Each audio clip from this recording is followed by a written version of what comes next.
გარემოს დაცვისა და სოფლის მეურნეობის მინისტრი დავით სონღულაშვილი მეცხვარე ფერმერებს შეხვდა და მათი საქმიანობის მიმართულებით არსებულ გამოწვევებსა და საჭიროებებს გაიცნო. შეხვედრაზე განიხილეს მეცხვარეობის განვითარების შესაძლებლობები, ცხოველთა ჯანმრთელობისა და ვეტერინარული მომსახურების საკითხების საძოვრების ეფექტიანი გამოყენება. მინისტრმა ფერმერებს აგროთანადაფინანსების სახელმწიფო პროგრამაც გააცნო.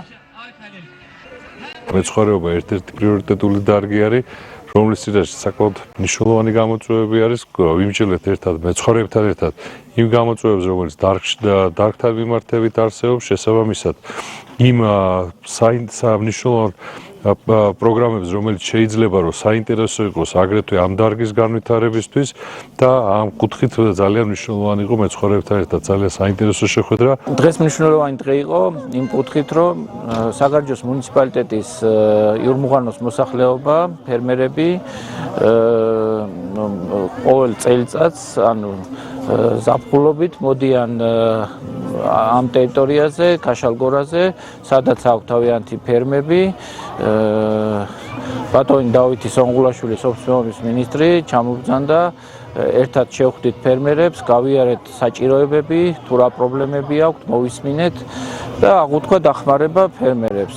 აქ 2000-ზე მეტი ადამიანია მოსული, ფერმერები, მეცხვარეები, რომლებთანაც სოფლის მეურნეობის მინისტრის შეხვედრა არის მნიშვნელოვანი, იყო უმნიშვნელო პრობლემები და სათქმელი ფერმერების მინისტრთან კითხვები და მინისტრმა უპასუხა და ყველა პრობლემას გადაჭრიან და პირობა მოგცა, რომ ამ გადასარეკი ტრასასთან დაკავშირებით თქვენ იცით ზოგიერთები ამით მანიპულირებდნენ და თავის სახელით ამას ვიზავ, მაგრამ ჩვენ მაშინაც ვიცით, რომ ბატონმა მინისტრმა ის პრობლემა მოაგვარდა.